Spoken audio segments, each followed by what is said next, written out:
Excelente. Muy bien. Ustedes tienen un video, bueno, en el campus virtual, ustedes tienen todo el material cargado.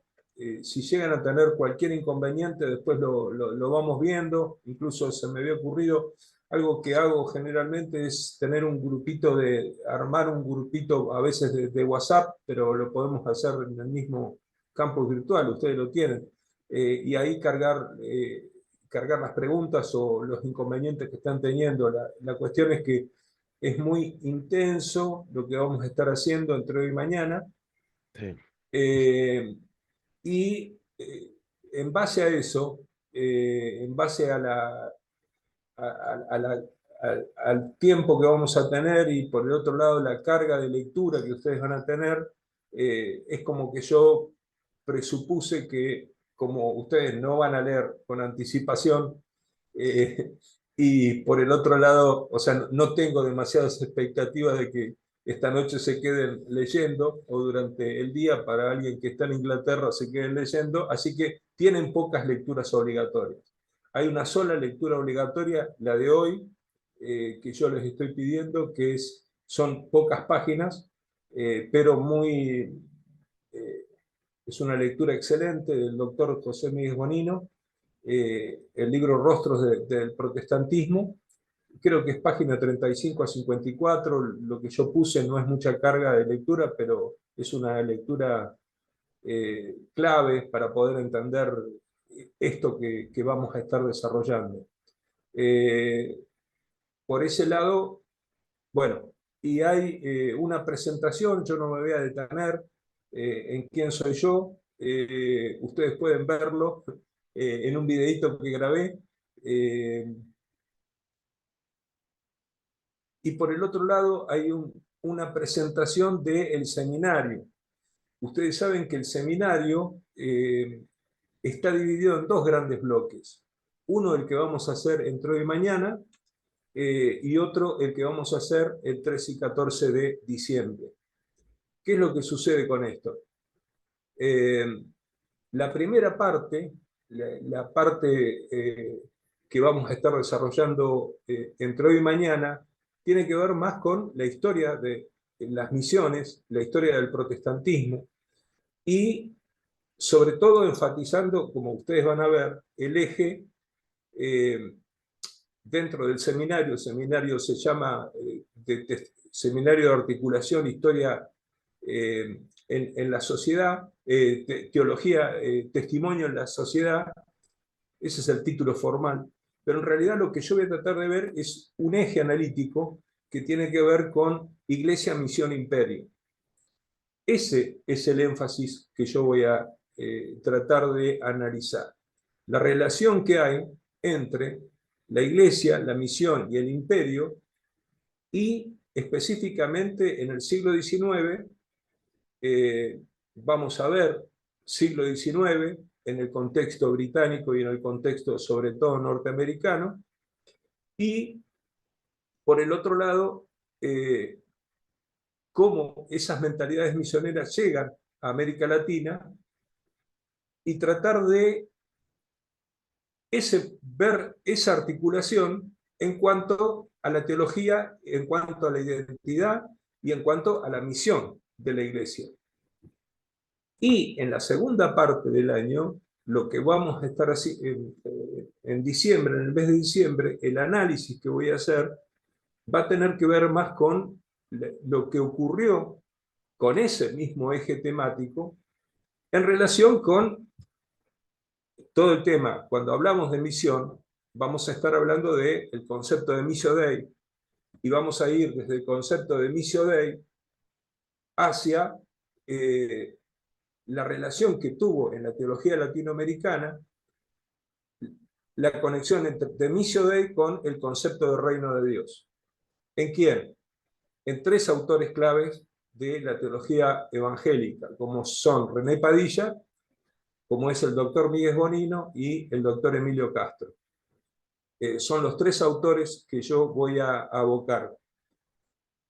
A continuación de eso, vamos a ponerlo eso en contexto, esto es diciembre, pero se los digo ahora para que vean más o menos cuál es la lógica de esto, y entonces ver cómo el imperio hoy está articulado detrás de la noción de lo que es el neoliberalismo con el Dios mercado. Y frente a esa propuesta del neoliberalismo con su Dios mercado, ¿qué es lo que decimos las iglesias evangélicas en este tiempo? Si tenemos algo para decir.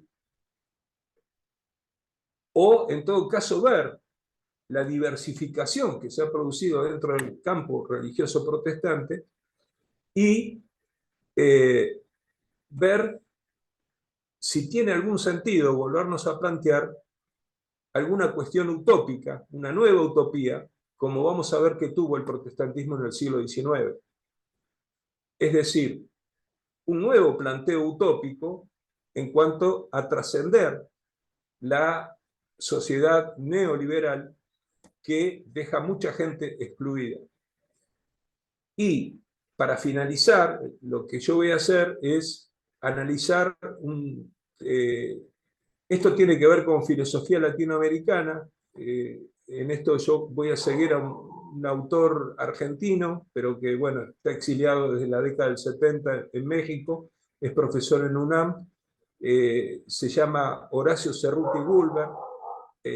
Bueno, y él planteó un poco todo el tema desde la filosofía latinoamericana, planteó el tema de animarnos a pensar una sociedad transcapitalista. Lo que voy a tratar de hacer en un ejercicio complicado es relacionar eso con, yo digo, cómo pensar desde el ámbito de lo religioso esa sociedad transcapitalista. Y ahí lo que voy a abordar es un fenómeno interesante como es el pentecostalismo en el siglo XX. Desde el siglo XX hasta hoy, el pentecostalismo ha sido el gran avivamiento que ha tenido América Latina y sobre todo el pentecostalismo de los márgenes. No estoy hablando de iglesias que tienen que ver más con una teología de la prosperidad. Entonces, el pentecostalismo de los márgenes ha sido estudiado, por ejemplo, por un gran teólogo como ha sido Richard Scholl.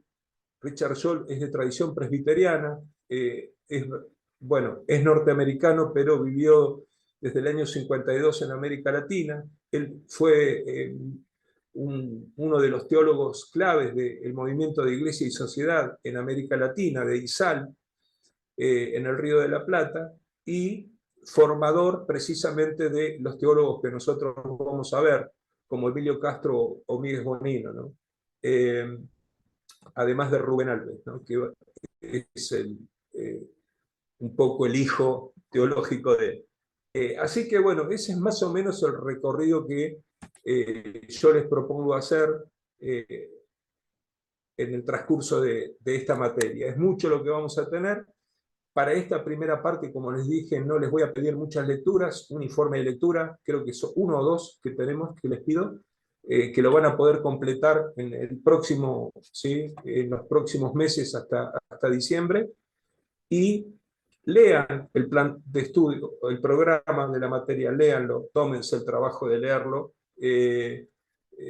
Bueno, yo pongo todo ahí, está bastante claro, así que no, si leen el programa no tienen cómo perderse.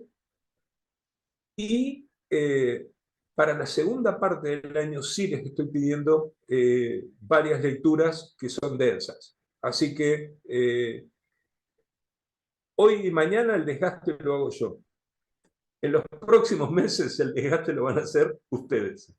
Y lo que o sea, yo los voy a tratar como lo que son, en mayoría de edad y en el grado que están buscando afirmarse. Así que no los voy a subestimar para nada. Si hay algo, o sea, yo soy muy interdisciplinario en el enfoque, en los análisis, así que si hay algo que ustedes no entienden, algún lenguaje técnico que no entienden, me paran, me preguntan, no tengo ningún problema en el intercambio.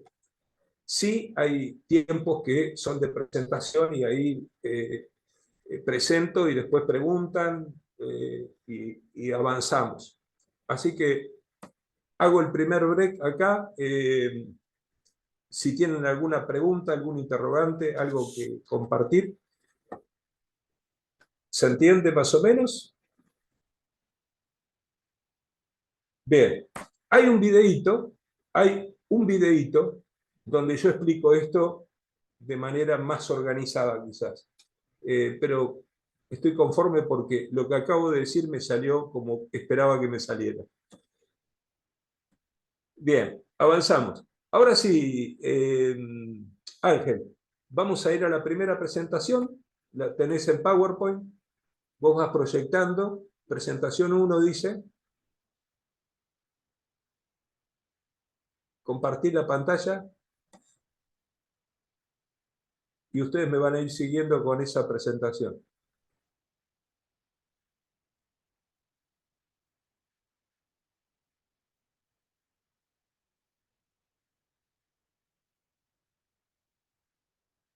¿La encontraste, Ángel?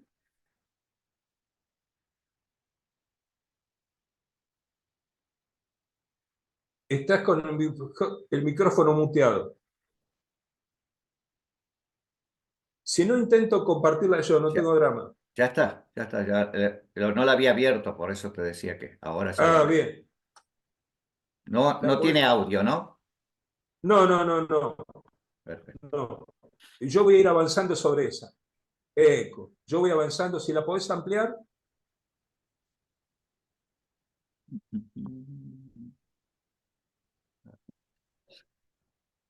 No alcanzo a ver, me tapa el más ahí. A ver, ahí. ¿Ahí está bien o muy ahí, grande? ahí está perfecto. Ahí está perfecto. Eh, ¿La alcanzan a ver todos? ¿No tienen inconveniente? Está Bien, perfecta. perfecto. Eso es. Bien, avanzamos, arrancamos. Cuando nosotros abordamos la relación iglesia, misión, imperio, eh, yo lo hago tomando como referencia a dos de los principales teólogos del protestantismo en América Latina y el Caribe. Me estoy refiriendo al doctor José Miguel Bonino y al doctor Rubén Alves. En 1990 es interesante que durante una consulta de la Fraternidad Teológica Latinoamericana, el doctor Míguez hizo una presentación donde él daba cuenta de lo que estaba ocurriendo en ese momento en el continente. Y lo que dice Míguez en su análisis es que lo que estaba ocurriendo en América Latina es, en primer lugar, una creciente dispersión del mercado religioso en cuanto a que en el mercado religioso las adhesiones espirituales iban encarrilándose por una gran diversidad, una gran atomización de expresiones de fe. Por lo tanto, Míguez dice, hay un segundo fenómeno muy importante que está ocurriendo en nuestro continente que tiene que ver con que se acabaron las membresías cautivas. Es decir, lo que Míguez plantea es, se acabó el tiempo donde una persona nacía en la iglesia bautista y se mantenía durante todo su tiempo, ¿sí? Nacía, moría y su descendencia se criaba en esa denominación. Es como que existe, dice Míguez, una mayor fluidez y las membresías cautivas, los libros de miembros de las iglesias desaparecen. Lo que empieza a ocurrir es que la gente busca dentro del mercado religioso la oferta que más le cuadra con la cual él se ve más identificado. Y por otro lado, va a plantear Míguez lo que está ocurriendo, dice, en el continente, es que los cambios introducidos para el futuro del protestantismo se van a ver agudizados por una mayor aparición, una cantidad notable de nuevas iglesias independientes. Es decir, si hasta el momento, dice Míguez, 1990, tenemos una gran diversidad religiosa, lo que podemos esperar es que a continuación esto se siga incrementando. Como ustedes ven, esto nos pone directamente en el primer eje de análisis que yo les propongo, que tiene que ver con la identidad.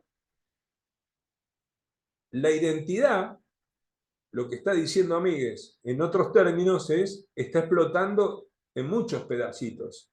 Es difícil poder decir qué es lo evangélico, qué es lo protestante en ese momento.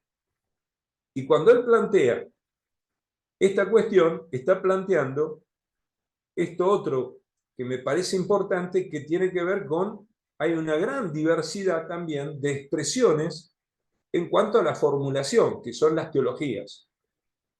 No solo tenemos una explosión de la identidad, sino que hay diferentes conceptualizaciones teológicas. No hay una teología evangélica, no hay una teología protestante, sino que hay mayor diversidad también de expresiones, de conceptualizaciones teológicas. Y por lo tanto, eso es campo de cultivo, y ustedes pueden poner una cosa delante de la otra, o viceversa, diferentes expresiones de misión. Es decir, hay muchas maneras de hacer misión ahora dentro del campo evangélico. Para Míguez, no solo él plantea esto, sino que va a decir, lo que yo preveo hacia adelante es incluso de que el mercado religioso, en lugar de ir hacia una concentración, es decir, que esta tendencia se revirtiera, él dice, lo esperable es que esto se intensifique. Y por lo tanto, se incremente la diáspora y la dispersión, lo que yo les mencionaba como atomización religiosa, ante el crecimiento de iglesias independientes. Él va a decir, otra cosa que es esperable es que el protestantismo va a continuar creciendo, pero lo va a hacer, como hasta ahora, en detrimento del catolicismo romano. Y es así, porque esa ha sido la tendencia de las iglesias evangélicas en el continente. Siempre los que fueron a pérdida, los que fueron menguando en cuanto a la membresía religiosa, de aquí la gran preocupación que expresó Juan Pablo II cuando hizo toda su gira, y después Benedicto XVI, etcétera, etcétera, es de que la mayor membresía cautiva que tenía el catolicismo estaba en América Latina, pero la gran lucha religiosa estaba precisamente en América Latina, porque es donde estaba teniendo las mayores pérdidas el catolicismo. Bueno, lo que dice Miguel es este crecimiento del protestantismo en detrimento del catolicismo va a continuar. Pero ahora el protestantismo también se va a ver enfrentado a nuevas alternativas religiosas, como son las religiones orientales, las experiencias espirituales de los pueblos originarios, los testigos de Jehová, etcétera, etcétera.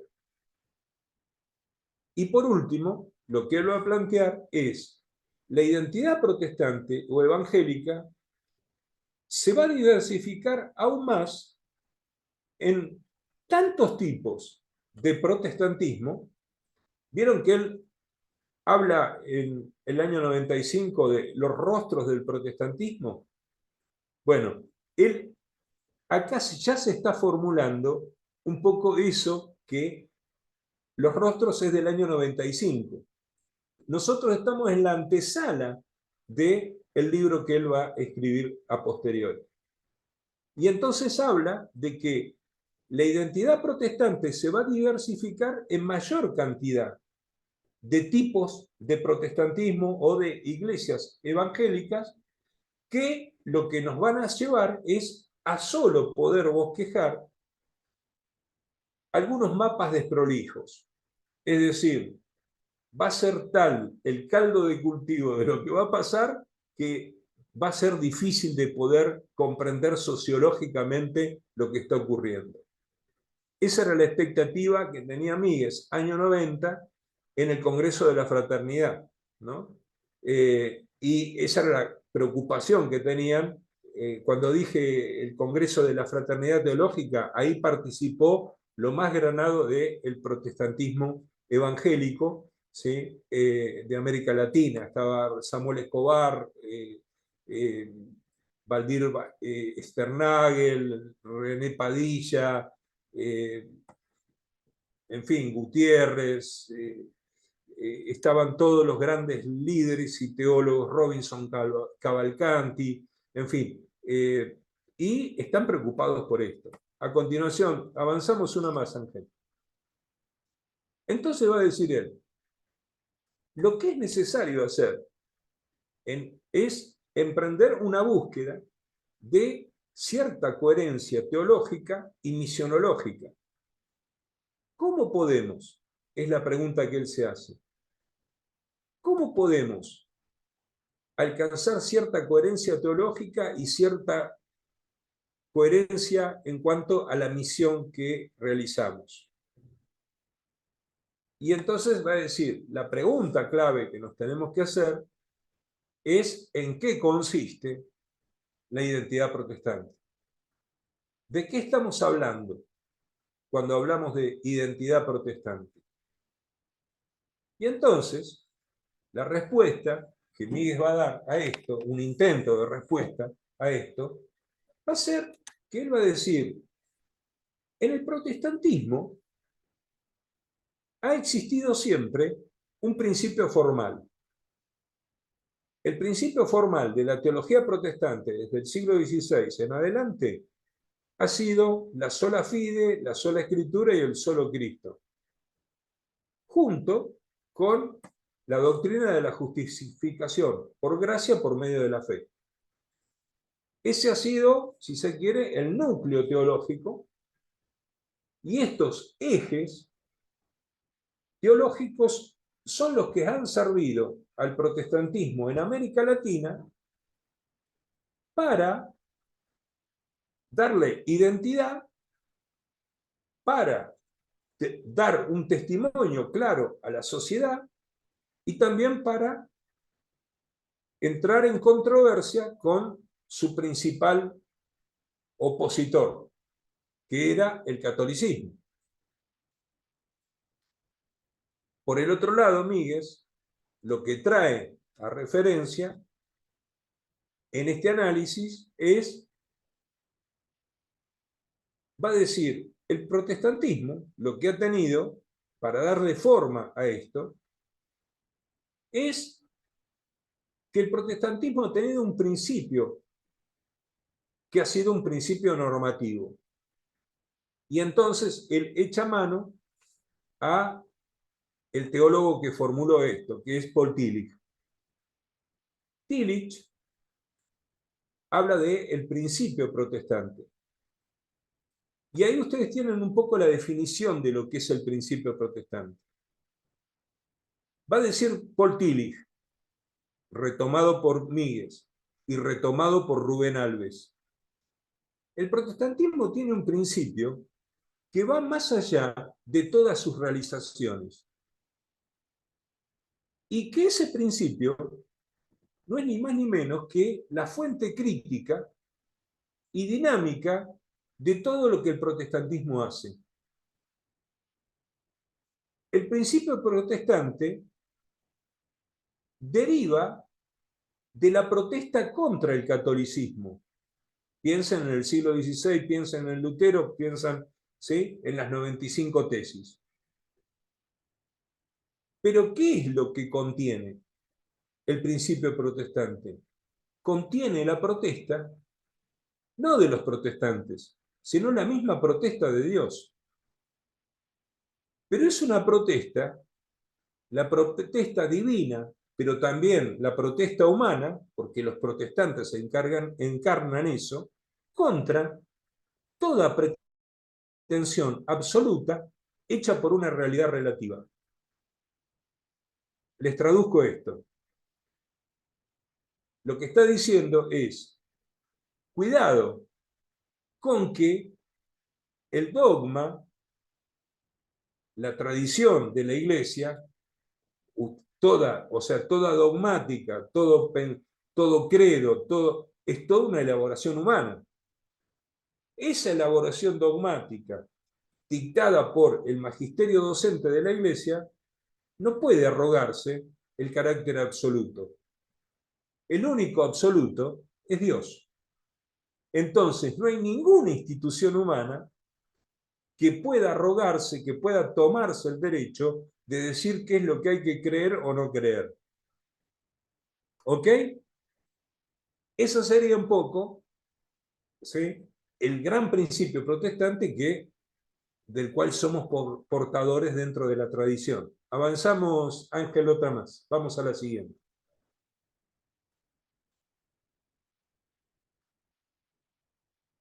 Entonces, a partir de esa definición del principio protestante, Míguez toma a Rubén Alves, lo que dice Rubén Alves, del cual ha sido compañero de estudios, en fin, y de militancia dentro de la teología latinoamericana.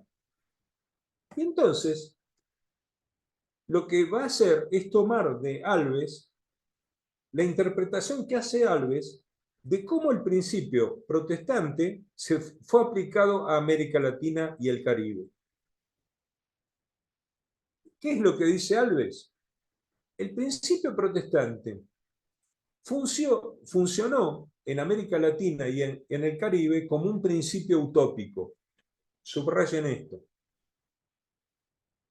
Es decir, cuando está diciendo como un principio utópico, está diciendo como un principio desinstalador.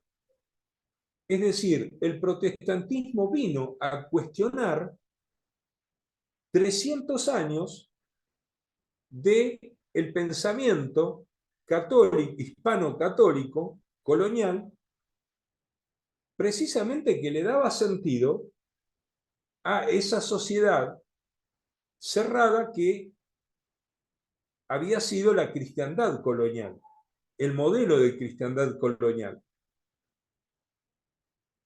Y ese modelo de cristiandad era un modelo de castas, donde había determinados estamentos sociales, un orden social, donde estaban los blancos españoles en la cresta de la ola, y la pirámide de las castas iba bajando, ¿no? Después estaban, ¿sí?, los criollos, después estaban los mestizos, las mezclas, y finalmente, bueno, los habitantes originarios. Ese modelo de estamentos sociales, que tenía una legitimación divina, fue cuestionado por el protestantismo en el siglo XIX. Lo protestante, la identidad, cuando hablamos de lo protestante estamos hablando, significó la negativa a ajustarse precisamente a esos estamentos. ¿Por qué?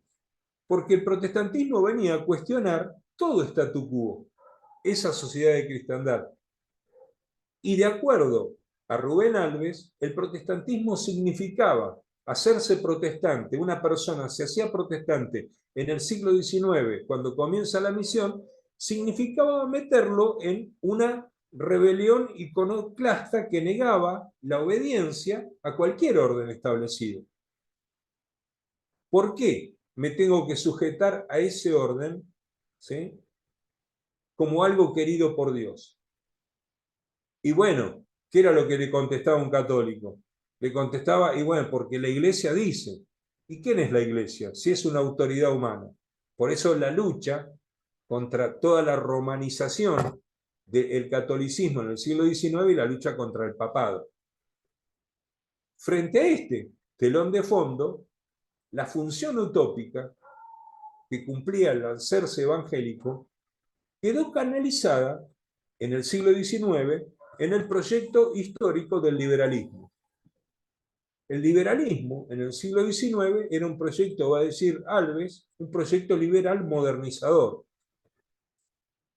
Y en los valores, además del proyecto modernizador, democrático, republicano, el protestantismo, además de que tenía un proyecto político en el cual se sumaba en contra, dentro de un frente liberal radical contra el catolicismo, que era el principal enemigo, se fundaba en los propios valores que las iglesias evangélicas encarnaban en relación con la sociedad y que apuntaban precisamente a desintegrar ese orden dominante y proponer la superación por un orden nuevo. Avanzamos, Ángel. No, avanzamos. Ahí retrocedimos. Ahí está. ¿Cómo ocurría esto? Y esto es un poco lo que se fija Miles. ¿Qué es lo que ocurre? ¿Cómo ocurría este fenómeno de que un protestante terminaba embarcado, un evangélico terminaba embarcado dentro de esto? Y va a decir, acá hay una experiencia que es fundamental, dice Miles, y es la experiencia de la conversión, el nuevo nacimiento. ¿Por qué? Porque la conversión introduce al creyente de las diferentes tradiciones, fueran protestantes liberales, como serían los metodistas, los presbiterianos, protestantes evangélicos, como serían los bautistas, los hermanos libres, o tradiciones pentecostales a comienzos del siglo XX. ¿A dónde? Todo ese combo de expresiones religiosas, dice Míguez, por la conversión entran en prácticas piadosas comunes. Un protestante liberal, un protestante evangélico, un pentecostal, tenían prácticas comunes. Se sentían identificados como evangélicos. Y la manera de entender la presencia protestante en América Latina, debemos entenderla, va a decir Míguez, como esencialmente misionera. ¿Por qué? Porque si bien, como yo les explicaba hace un momento, existe un principio formal que tiene que ver con la teología protestante del siglo XVI, sola fide, sola escritura, solo Cristo, ¿ok? Lo que les acababa de decir antes, va a decir Míguez, más allá de que hay un principio formal, lo más importante no es el principio formal, sino que es el principio material. ¿Y cuál es el principio material? Va a decir la teología protestante latinoamericana, lo que le ha dado sentido a las iglesias ha sido, ni más ni menos, en cuanto a definir su experiencia y a regir un poco el funcionamiento de las congregaciones, ha sido ni más ni menos que la misión. Uno podía ser un protestante liberal, un protestante evangélico o un pentecostal y nos veíamos integrados por algo que era común. Y lo común es la misión de la iglesia. ¿Se entiende lo que estoy planteando? Entonces Miguel lo que va a decir es, esto fue el etos. Cuando hablamos de etos estamos diciendo lo que define el carácter, ¿no? Lo que da identidad. ¿Cuál es el etos protestante?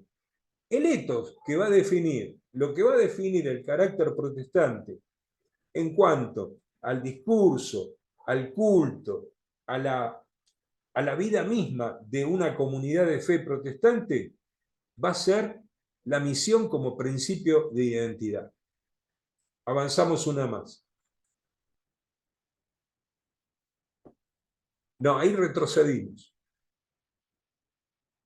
Entonces, a continuación, va a decir, esto que pasó en el siglo XIX, y acá ustedes ven la foto ahí de Rubén Alves,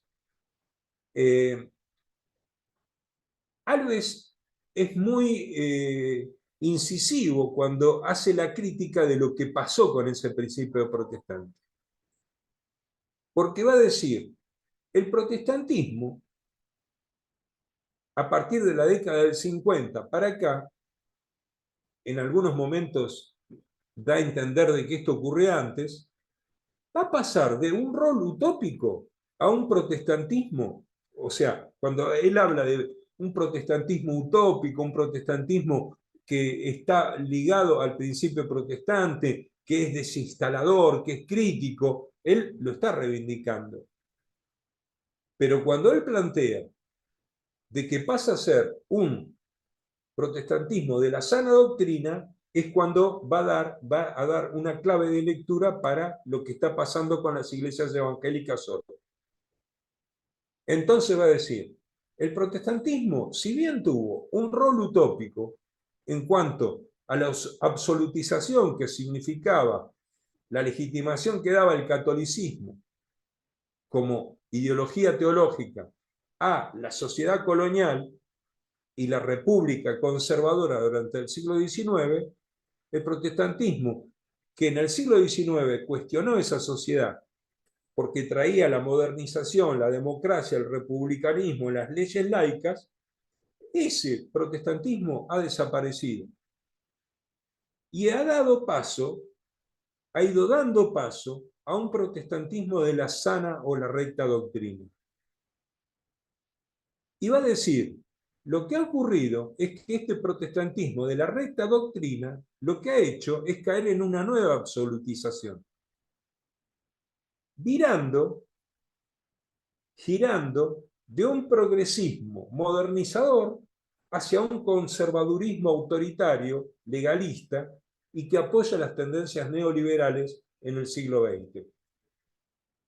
Entonces va a decir Míguez, y ahora viene Míguez, después de haber tomado a Alves, va a decir, bueno, ¿cómo podemos nosotros recuperar ahora la vitalidad teológica y misionera que tuvo el protestantismo en el pasado?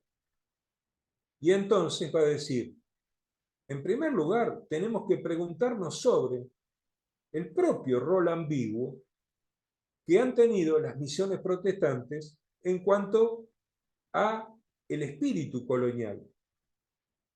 Porque el protestantismo muchas veces también fue colonizador en cuanto al carácter mesiánico que tenían los misioneros norteamericanos o precisamente el carácter de pensar que la cultura angloamericana era una cultura superior en cuanto a lo racial de lo que había en América Latina.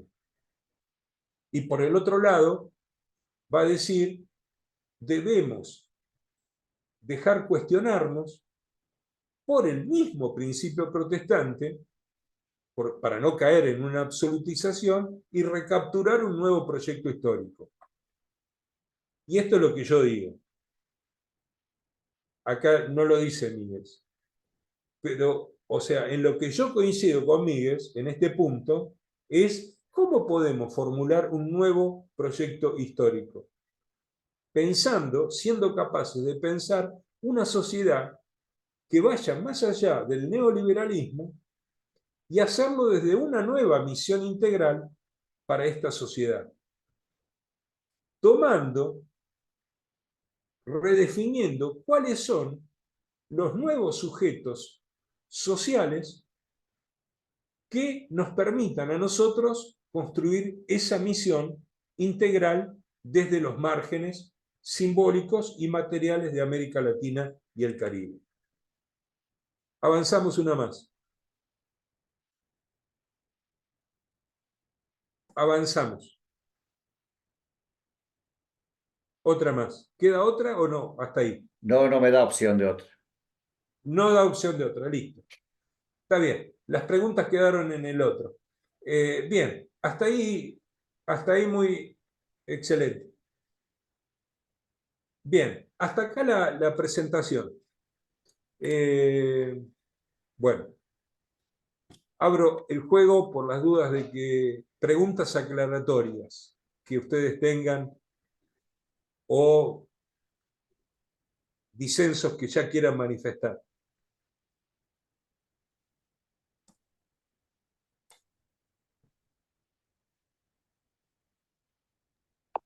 Profesor, Sí. me gustó mucho el tema cuando se investiga qué es entonces aquello que nos une como iglesia, pese a las diferentes denominaciones, el tema de la misión. ¿Puede ser ahí que Bonino desarrolle el tema de la misión integral? ¿Es allí, profesor? Claro.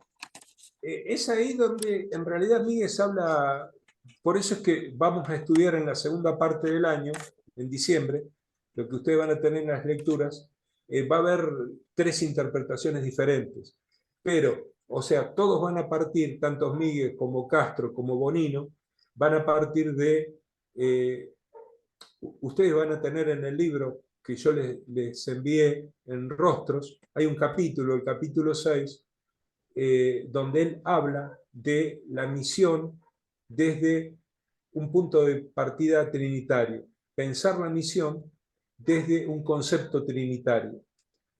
Y entonces hace toda una revisión. Ustedes saben que René Padilla y Miguel Bonino discutieron mucho este tema y Emilio Castro fue un poco la línea media de esta discusión. Fue el más pastoral y el más misionológico en cuanto a encontrar respuestas desde la teología latinoamericana. Pero sí, o sea, se toma en principio, por eso es que es el recorrido que vamos a hacer nosotros, vamos a ver cómo se toma el concepto de Missio Dei, la misión de Dios, y a partir del concepto de Missio Dei se va a discutir lo que es el reino de Dios. Esto es lo que van a discutir tanto Padilla como Míguez, la relación entre misión y reino de Dios. Y en ese punto, en esta discusión de estos dos ejes, el punto crítico de la discusión va a ser cuál es la función de la Iglesia. La función de la Iglesia desde un punto de vista más evangélico, como el que representaba René Padilla, la Iglesia era fundamental. Si uno está dentro de la Iglesia, es como que va a encontrar la salvación. Míguez es más abierto y va a decir, bueno, Dios, aunque uno no esté dentro de la Iglesia es importante, pero si uno no está, o sea, Dios puede usar a un burro, Dios puede usar a Nabucodonosor, Dios se mueve dentro de la historia y por eso el concepto de reino es mucho más amplio. Es decir, hay que tener cuidado con caer en tomar a la Iglesia como el elemento central, va a decir Míguez. Pero sí, Míguez va a compartir el hecho de, por eso es que Míguez formó parte también de la Fraternidad Teológica Latinoamericana.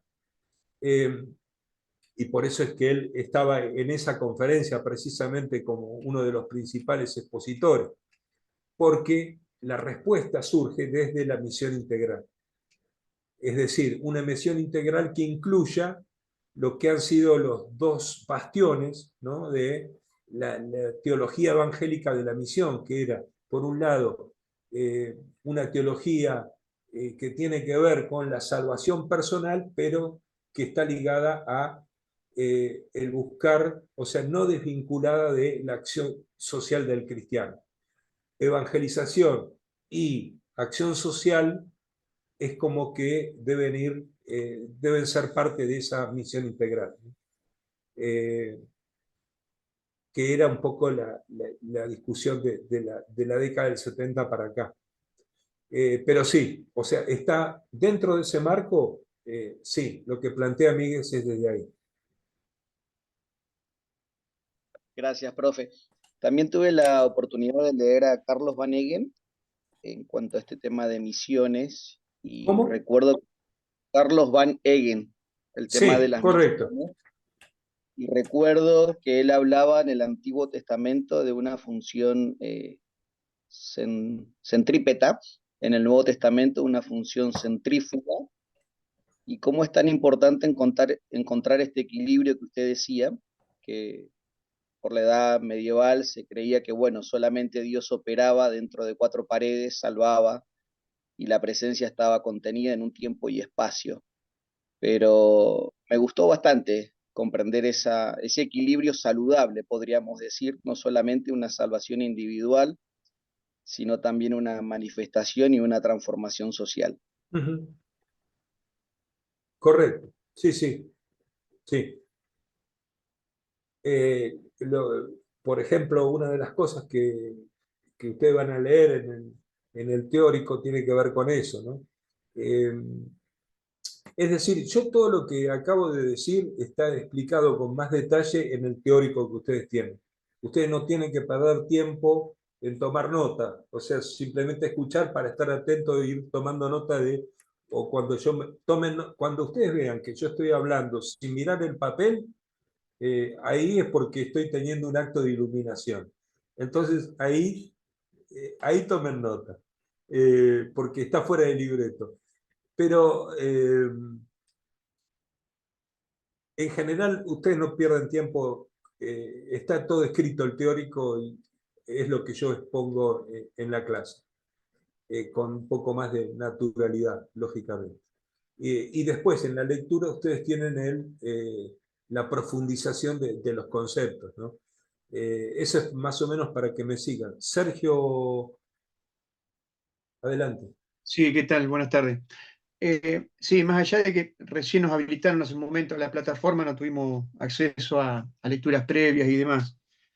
Siempre me sigue dando vuelta en la cabeza esto, porque es un tema que vengo refrescando hace tiempo, ¿no?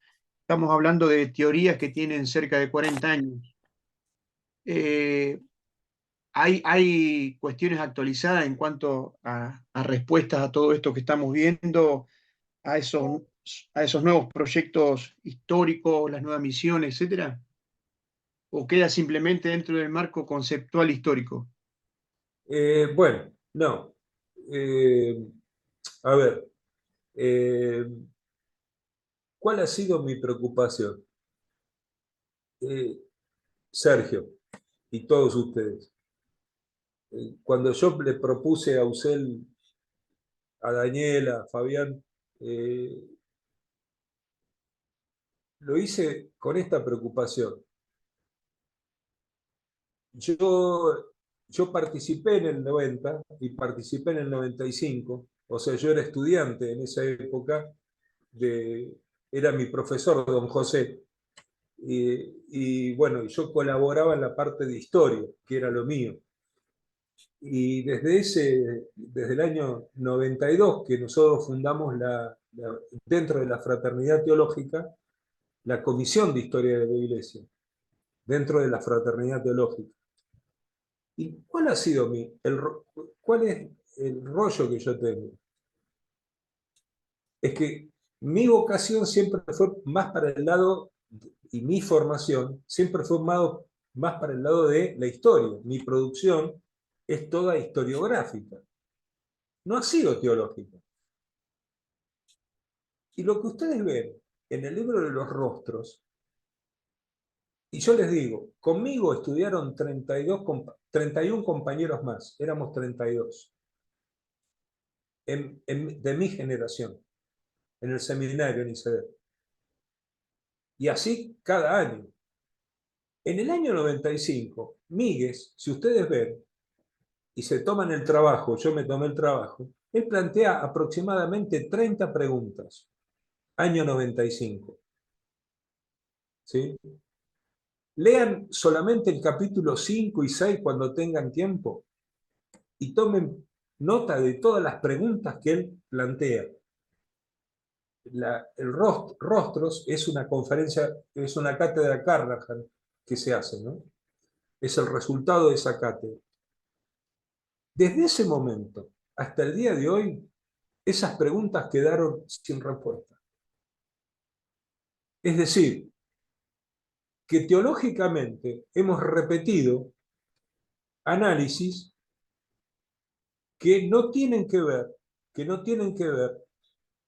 con estas preguntas que él dejó planteadas. Porque ese fue, digo, el gran legado que dejó el doctor Míguez. Entonces, en un rapto de bronca, de locura y de reivindicarlo, ¿sí?, me propuse estudiar esto desde la teología. Y por eso es que, como tengo la formación como para hacerlo, es que me puse a leer precisamente esto que estoy planteando. Lo que yo voy a intentar es ir diciendo lo que han sido los problemas históricos y cómo me parece que tendríamos que enfocarlo, encararlo, o por lo menos desde la mirada que yo tengo. Yo lo que digo es, el protestantismo hizo un aporte en el siglo XIX, reivindico esa historia, tal cual lo que plantea Miguel Alves, la buena teología evangélica. Creo que del 70 para acá también hemos tenido. Y creo que el último planteo que hace precisamente Richard Scholl es el que a mí me ha permitido en mi práctica pastoral. Yo he sido pastor hasta hace 2 años atrás, además de investigar. Y mi propia práctica misionera me ha llevado a tratar de encontrar respuestas y dar respuestas desde la teología y desde la práctica pastoral y misionológica.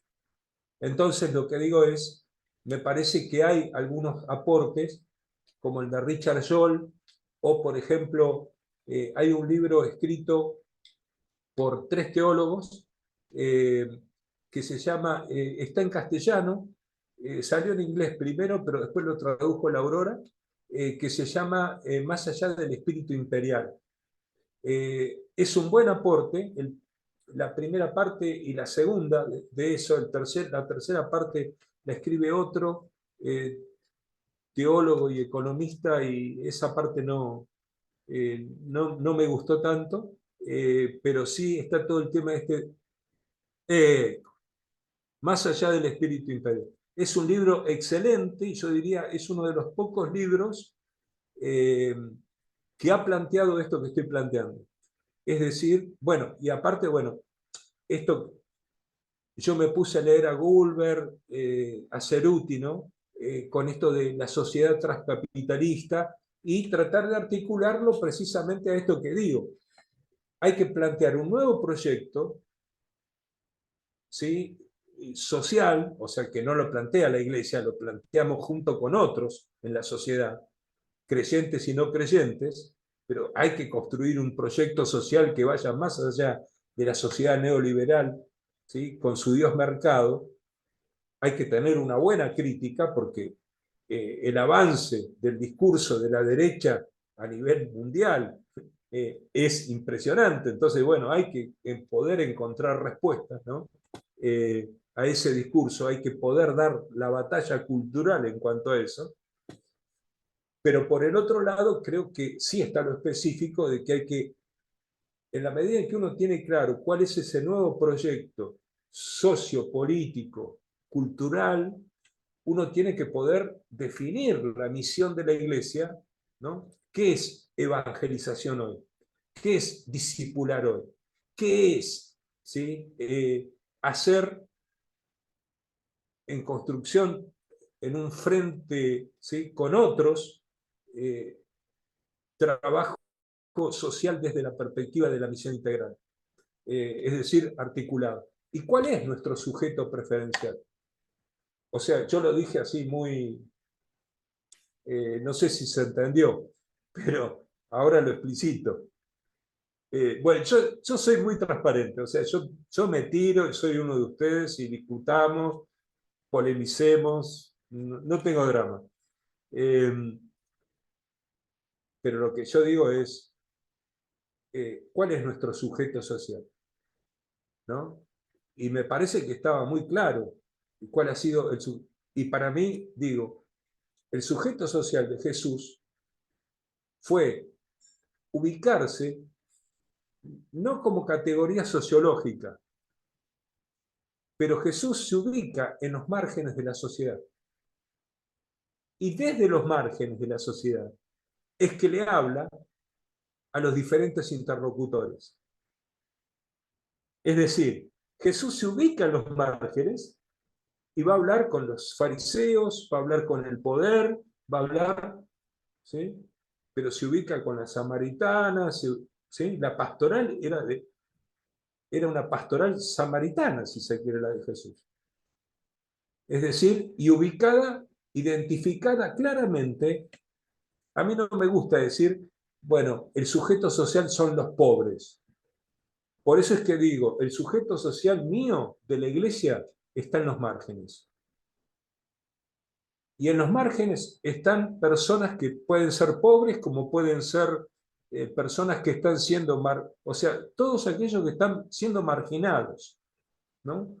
Entonces, eso es lo que yo encuentro, lo que yo encontré en la lectura de Joel, que era lo que a mí me pasaba en la pastoral, ¿no? Porque mi pastoral tenía que ver con eso. O sea, yo estoy acá en Córdoba, en Barrio Alberdi, prostitución al palo, droga al palo. Yo estoy a 5 cuadras de la cancha de Belgrano, para que ustedes tengan una idea. Barrio Clínica, para los que no conocen. Es decir, una zona muy complicada, ¿no? Y ahí tuve que hacer misión, o sea, ahí teníamos que hacer misión. Entonces, entender qué significaba evangelizar ahí era meternos con cosas grosas, o sea, con problemas estructurales que iban más allá de nosotros, que no podíamos resolver únicamente como iglesia. Y entonces, y uno tiene que dar respuestas, ¿no? Desde la teología, desde la convivencia con otras iglesias que no piensan como uno, pero donde uno tiene diálogo, ¿no? Donde yo me juntaba a orar con otros pastores, y no eran de mi denominación, ¿no? O sea, es todo bastante complicado, pero esos 3 puntos me parecen claves, ¿no? Creo que hay que lograr analíticamente separarlos, pero hay que poder integrarlos. Y este esfuerzo, yo creo que por diferentes motivos, pero creo que hay dentro del campo evangélico en general no hay demasiada producción teológica original, hay mucho corto y pego, hay mucha vagancia, no sé. Bueno, ahora como estoy medio jubilado del ministerio, tengo más tiempo, ¿no? Entonces puedo leer mucho más, y puedo producir mucho más. Pero esta materia, por ejemplo, de un invento que tiene que ver con mis propias preguntas, ¿no? Ha sido así, surge así. Cabe resaltar que lo digo con respeto a la pregunta, no lo que había consultado. Lo que pasa es que lo vengo leyendo hace un tiempo a su persona, bueno, no lo conocía personalmente, y hay cosas que van haciendo ruido en el buen sentido, ¿no? Por eso por ahí uno se retrotrae a cosas que ha leído ya en otro momento y demás, ¿no? Sí, Lo hago con sí, respeto siempre, ¿no? sí, sí, sí, sí, sí. Bueno, mi campo de análisis ha sido más bien la historia, ¿no? Pero lo que yo planteo desde la historia es una revisión de esa identidad evangélica. Por eso que para mí ustedes van a ver todo el tema de la ética social es muy importante, pero ligada siempre a las prácticas piadosas, a la línea más evangelical. No sé, otra línea de investigación mía ha sido todo el tema de los avivamientos espirituales. No es casualidad que yo dialogue con el pentecostalismo. No es casualidad de que mi ministerio haya sido un ministerio carismático. O sea, vengo de... Y siendo metodista de tradición. O sea, mi tradición es metodista, o sea que yo tengo teología de la liberación, ¿sí? Y SEDET, pero mi práctica ha ido por otro carril y me he metido en los márgenes, ¿no? La plantación mía de iglesia ha sido en sectores marginales, pero desde una experiencia espiritual que rescata la oración, que rescata las disciplinas espirituales, el ayuno, en fin. Yo soy un pastor que ora, yo era un pastor que ayunaba, hacía vigilias, y también hacíamos mucha acción social. De hecho, bueno, nosotros en pleno Barrio Alberdi tenemos plantada una escuela. Es decir, hicimos lo que típicamente hacían los evangélicos, y lo hace una congregación,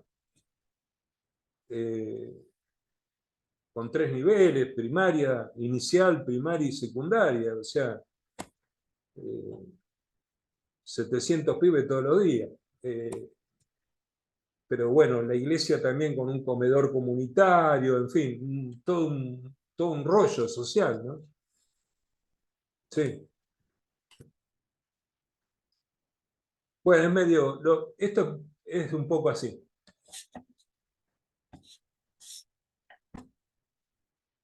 No sé si hay algún interrogante, alguna pregunta.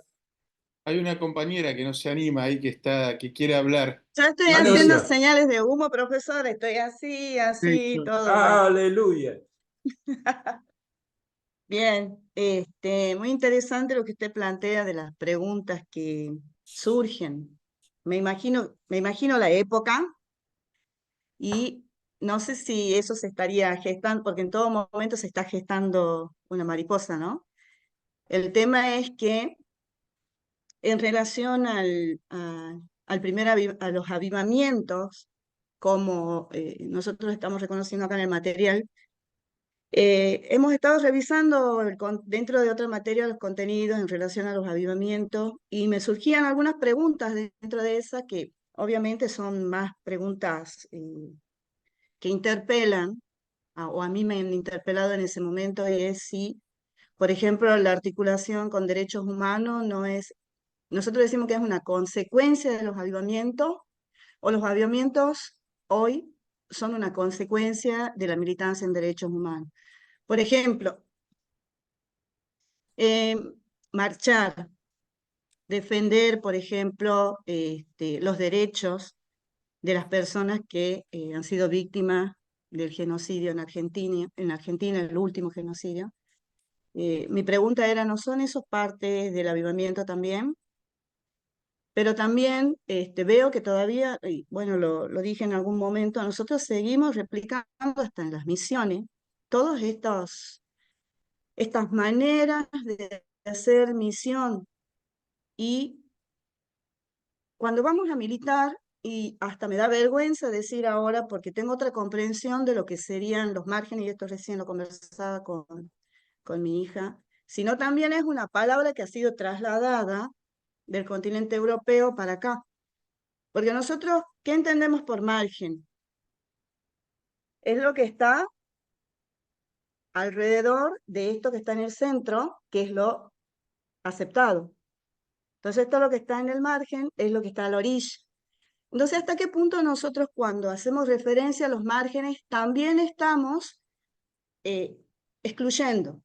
Entonces, son preguntas que para mí me interpelan porque nosotros seguimos repitiendo los arquetipos de la misión jesuita, de la misión colonial, en la cual instalaban una casa o un lugar, un local, cercaban a la vuelta y los que estaban para el otro lado eran a quienes había que gobernar. ¿Hasta qué punto nosotros y nosotras y nosotres seguimos teniendo o creyendo que la espiritualidad con la que nosotros hacemos misión sigue siendo de nuestra pertenencia cristiana? Entonces, también me surgió la pregunta de las teologías cuando estábamos hablando de esto, del rol utópico al, ¿cómo dijo usted la otra que tiene en la bibliografía? Al rol. Una sociedad Bueno, transcapitalista. exactamente. Se ve que acá comenzó el pensamiento de hacer una crítica reflexiva sobre todo el materialismo que estaba dejando al costado a aquellos que están como nosotros en un mundo donde habitamos todos. Entonces comienzan a surgir la teología de la liberación y comienzan a surgir distintos nombres a las teologías. Recién hablaba con mi hija y me dice, tiene que ser una sola teología, no tienen que haber distintos nombres. Yo pensaba en la ecoteología, le estamos poniendo nombre a las teologías. Y sí tienen que haber perspectivas. Porque ¿dónde entra, por ejemplo, las teologías feministas? Hay dos cosas ahí, lo feminista y la teología. Entonces, ¿cómo tendría que ser esa perspectiva que todavía no la estamos nombrando? Ahora, las comunidades que se identifican con otro género, al que nosotros también dentro del arquetipo todavía seguimos manteniendo como algo del deber ser, que es el género, que está en discusión en todas partes y que inclusive el lenguaje inclusivo es una de las estrategias que se han encontrado en educación para poder hacer un intento de inclusión. ¿Cómo sería esa teología? Porque yo entiendo, y es más, a veces pienso, ¿no?, que hay posibilidades de que muchos protagonistas de la historia bíblica hayan sido de la comunidad. No digo de la comunidad LGBT porque no existía en ese momento, pero sí que hayan sido gays. Y hay muchas personas que están escribiendo y que piensan de manera más flexible sobre esa posibilidad, pero no lo están plasmando porque todavía está este arquetipo en el cual ellos están al margen. Y lo real, lo verdadero, sigue estando en el centro. Entonces me imagino todas esas imágenes que nosotros nos han enseñado en la historia.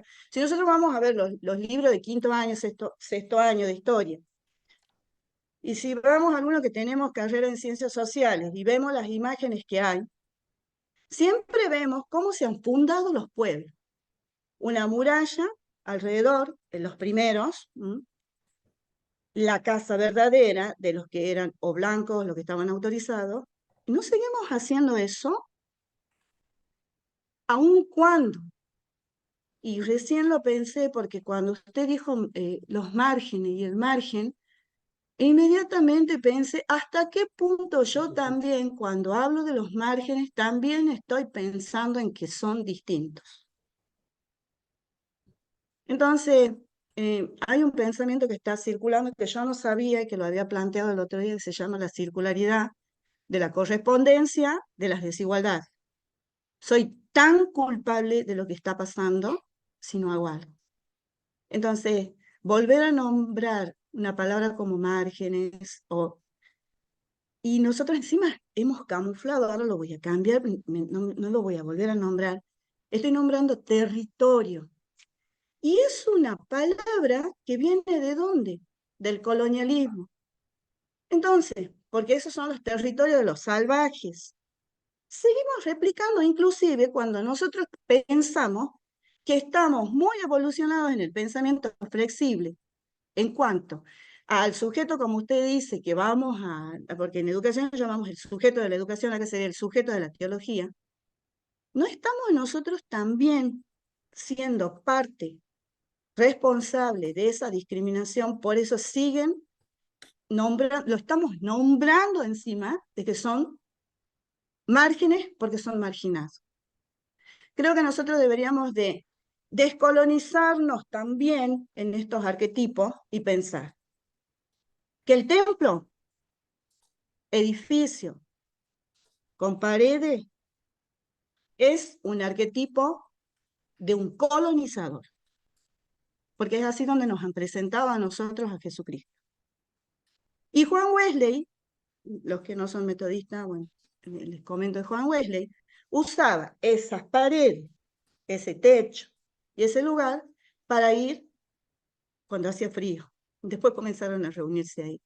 Entonces creo que nosotros ya, y nosotras y nosotres, podemos ir pensando en una circularidad de una iglesia en donde No estoy pensando que sea itinerante, pero sí nosotros pensar a la misión de manera itinerante. Y esa marginalidad, dejar de llamarla así, porque no es una mala palabra para la identidad de una persona con toda la dignidad que merece y la que Jesús buscaba. Entonces creo que nosotros tenemos que apropiarnos como latinoamericanos, como argentinos, de palabras vinculadas a nuestros propios contextos para poder abordar el trabajo con aquellos que, porque no estamos haciendo también una corresponsabilidad de los derechos y la dignidad de aquellos, siguen estando en esa situación. Somos tan parte del problema como el problema.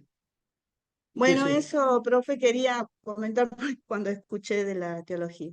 Estoy Bien, abierta a preguntas también y que amén. me cascoteen. Bárbaro. Bueno, ahí ustedes van a ver, después va a aparecer en un práctico. En algún momento en un práctico aparece, precisamente una de las cosas que plantea Míguez es esto, ¿no? Dice, cuando nosotros hacemos el análisis, y yo lo creo eso, que tenemos que cuestionarnos, porque precisamente el tema es, el gran problema es no dejarnos cuestionar por el principio protestante. Ese es el punto. Y caer nosotros en este tipo, lo que dice Alicia, yo lo entiendo como absolutizaciones que nosotros hacemos. ¿Hasta dónde nuestras absolutizaciones no vienen de contextos coloniales? Es decir, lo que tenemos que revisar es cómo hemos sido nosotros colonizados en cuanto a nuestra manera de hacer teología, nuestra manera de pensar. Esto que decía lo del templo es bien figurativo, pero nuestra manera de congregarnos, cómo nos están condicionadas a modelos culturales con los que hemos sido colonizados, ¿no? Nuestros modelos educativos. Por eso es que yo decía, nuestras formas de piedad. Eh, eh, Tenemos que ir revisando todos esos ítems, porque Míguez dice, una de las cosas que tenemos que ver, y lo dice él, ¿no? Dice, es hasta dónde nosotros, nuestras formas de hacer teología, no tienen, hasta el día de hoy, a pesar de nuestra inconsciencia, absolutizaciones de eso que deberíamos dejar cuestionar. ¿Por qué? Porque el principio protestante es ni más ni menos que, ustedes lo van a ver ahora en un video donde yo lo explico de cómo ingresó a América Latina. Después del trabajo práctico lo vamos a hacer. Nos estamos extendiendo, pero bueno, creo que vale la pena esta conversación, ¿no? Pero el principio protestante es ni más ni menos que iglesia reformada, siempre reformándose. Es decir, siempre estar desconstruyéndonos, ¿no? Para volver a construir a partir de aparatos nuevos, ¿no? De comprensión, de análisis, etc. Y creo que hay mucha producción. En el verano, por ejemplo, yo me pasé viendo y leyendo filosofía, porque era uno de los campos que menos había analizado. Y lo que están planteando muchos filósofos precisamente es esto, ¿no? Desde diferentes puntos, es decir, desde la propia Europa, o desde la India, o desde Corea, ¿no? Hay nuevas maneras de poder descolonizarse, ¿no? Y creo que tenemos que hacer ese ejercicio también desde la teología, ¿no? Nuestro concepto de Dios, ¿sí? Muchas veces es nuestro concepto de Jesucristo, nuestra imagen de Jesucristo. Por eso, en mucho de lo que ustedes van a ver en los análisis históricos míos, tiene que ver con la historia de las mentalidades, ¿no? Yo hablo mucho de eso siempre, y estoy muy atento a eso, o las formas de piedad. Yo hice, por ejemplo, uno de los estudios que hice es viejito ya, era estudiante, pero un estudio bueno, que el doctor Míguez retomó, precisamente es un trabajo que yo hice sobre la conversión, de cómo se convertían los evangélicos, qué significaba la conversión en el siglo XIX. Y entonces, bueno, uno cuando ve la experiencia religiosa, lo que significaba, entonces uno puede conceptualizar ahora de otra manera, ¿no? ¿Por qué? ¿Qué entendemos hoy por conversión? Y es notable, ¿no? Hay una distancia a veces sideral porque esa metanoia, esa transformación completa, total de la persona, de poder ubicarse de otra manera en el mundo, ¿hasta dónde? Hoy, ¿sí? A mí me alcanza con levantar la manito, ¿sí? Acepto a Jesucristo y sin embargo mi comportamiento, mi conducta sigue siendo funcional a un sistema que permite todas estas discriminaciones de las que hablaba Alicia, ¿no? Pero bueno, es un poco... Está bueno. Bueno, por lo menos vamos a... Me está gustando. No sé, ¿podemos avanzar? Si no hay preguntas, ¿podemos avanzar? La otra cosa es que hasta la palabra descolonización, profesor, es una palabra trasladada de Europa y Seguro. nosotros, inclusive, bueno, ya yéndonos un poquito más allá, hemos traído también una creencia europea, Sí, sí, sí. Sí, judía en realidad. sí, sí. Entonces, ¿qué hay alrededor nuestro en donde nosotros vemos la presencia y sentimos la presencia de Dios? Dios sin nombre, sin propiedad, sin que sea mío, sin que esté dentro no, Jehová en la iglesia metodista es esto, no, en esta iglesia es esto.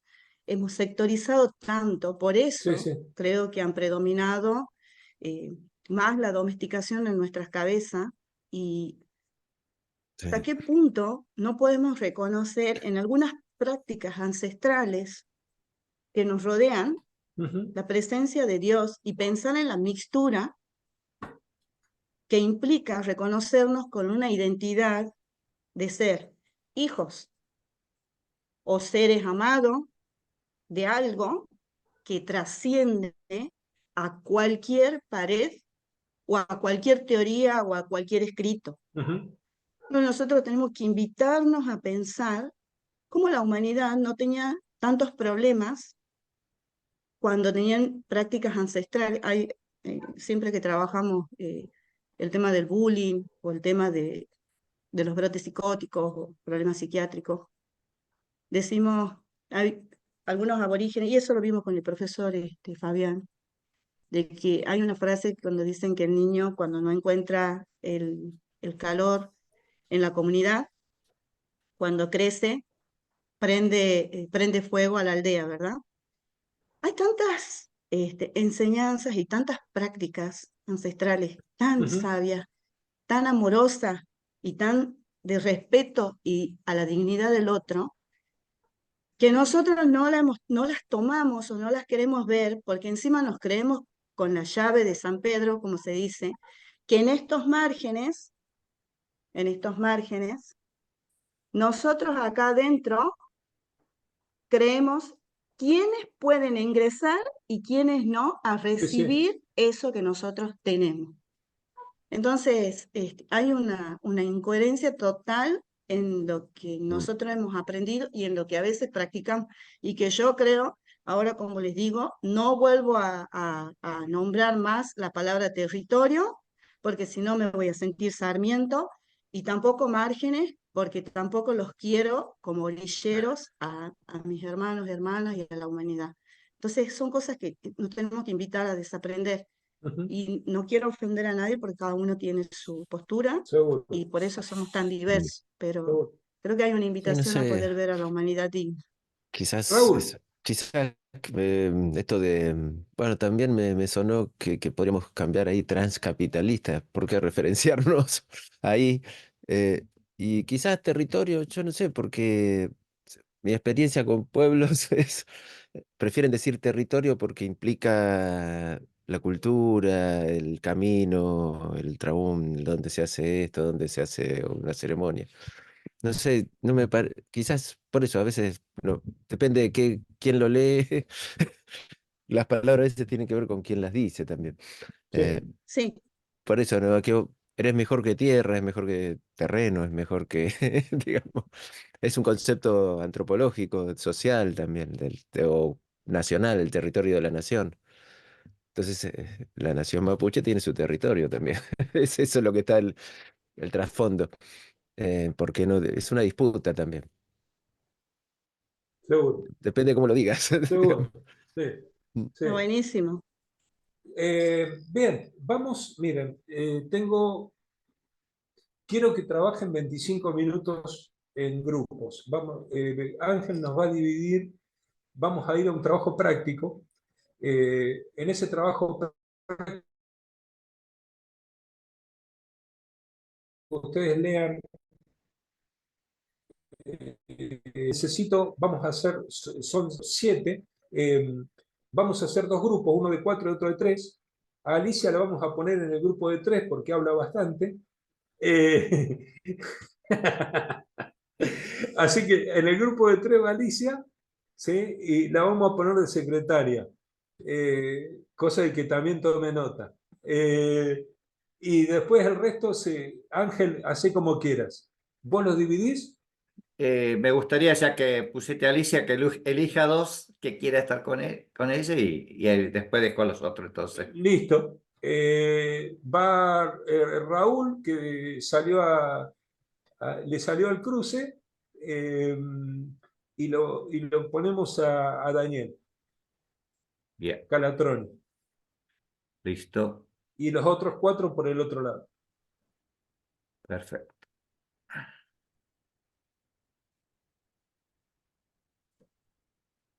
Armamos así, ustedes ahí van a ver que hay un trabajo práctico. ¿Cuál es la onda? La onda es que trabajan 20 25 minutos, la idea es que volvamos a las 8, 8 menos 5, después que nos armamos, 8 menos 5, y después vamos a tener un tiempo de plenaria donde vamos a discutir lo que cada grupo pudo producir en contestación a esas preguntas en base al teórico, ¿no? Y ahí vamos a hacer una apuesta en común. Después de eso vamos a un break. Muy bien. Listo, entonces. Listo. ¿Armás las salas vos? Ya está. Listo. Abrirlas, entonces.